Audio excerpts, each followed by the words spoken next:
उत्कल दिवस। सम्मानीय सभापति महोदय, पूज्य गुरुजी गुरुमा वृंद, उपस्थित भद्रमंडली, निमंत्रित अतिथि एवं मोर छोट बड़ भाई भौणी माने, आज हेउछि ओडिया जातिर गर्व और गौरवर दिवस। एही पवित्र उत्कल दिवस रे मु आपण मानंकु विनम्र अभिनंदन ज्ञापन करुछि। आम ओडिशा 1936 मसीहा अप्रैल मास 1 तारिख रे एक स्वतंत्र प्रदेशर मान्यता तथा प्रथम भाषा भित्तिक राज्य हेबार मान्यता लाभ कला। ओडिशार इतिहास दिने समृद्ध तथा गौरवमय थिला।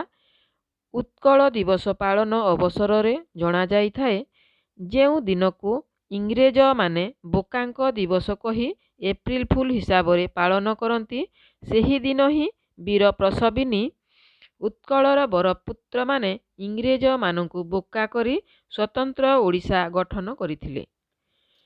दिने समय थिला ओडिशार बणिक माने जाभा, सुमित्रा, बोर्निओ, बाली, सिंहल प्रभृति द्वीप मानंकु यात्रा करी ए राज्य को समृद्धिशाली करि पारिथिले।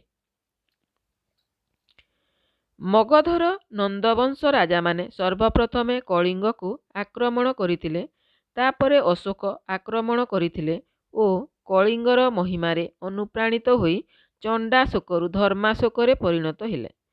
एहा परे खारवेल, शैलभव, भौम वंशीय राजागण, समुद्रगुप्त, गौड़ देशर राजा, सोमवंशीय राजा, केसरी वंशर राजा, गंगवंशर राजा, सूर्यवंशर राजा ओ भोईवंशर राजा माने पर्यायक्रमे ओडिशारे राजत्व करिथिले। 1568 ख्रीष्टाब्द रे मुकुंद देव शासनभार ग्रहण कले। आम ओडिशार स्वाधीनता सेतेबेले क्षुर्ण होइथिला जेतेबेले मुकुंद देव गोहिराटिकिरी युद्धरे परास्त हेले। एहा परे आफगान, मोगल, मरहट्टा माने ओडिशा आक्रमण कले एवं ओडिशार गौरव ऐतिह्य को धूलिसात करिथिले। शेषरे 1803 मसीहारे ओडिशा इंग्रेज मानक शासनाधीन हेला।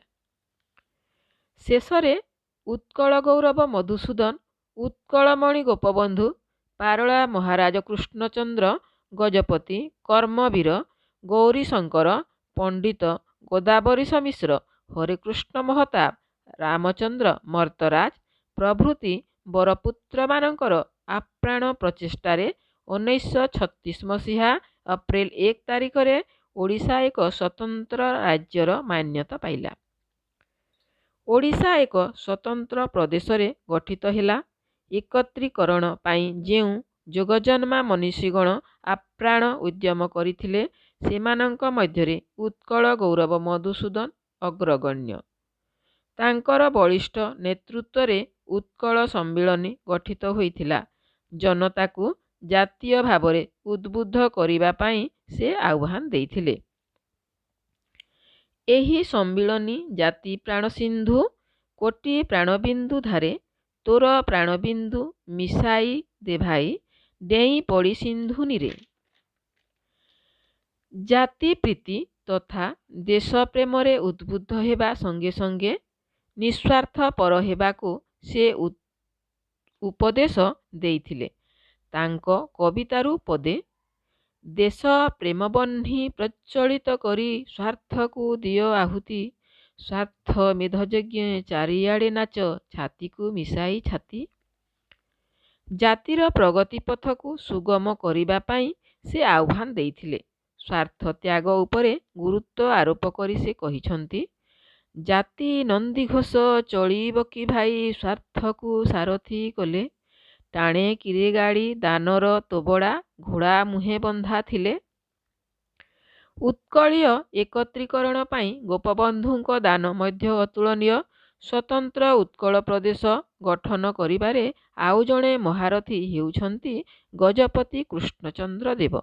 कर्मवीर गौरीशंकर ओडिशार आउ जणे सुयोग्य संतान।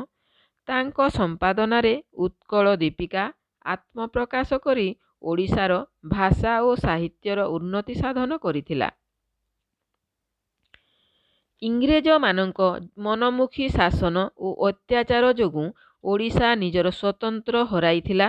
ଏହା ଫଳରେ ଓଡ଼ିଶା ପଡ଼ୋଶୀ ରାଜ୍ୟ ବିହାର ବଙ୍ଗଳାର ଚକ୍ରାନ୍ତ ଫଳରେ ଓଡ଼ିଶା ସେମାନଙ୍କ ସହ ମିଶିକି ଥିଲା। ପରିଶେଷରେ ଓଡ଼ିଶା ସ୍ୱତନ୍ତ୍ର ପ୍ରଦେଶ ହେଲା।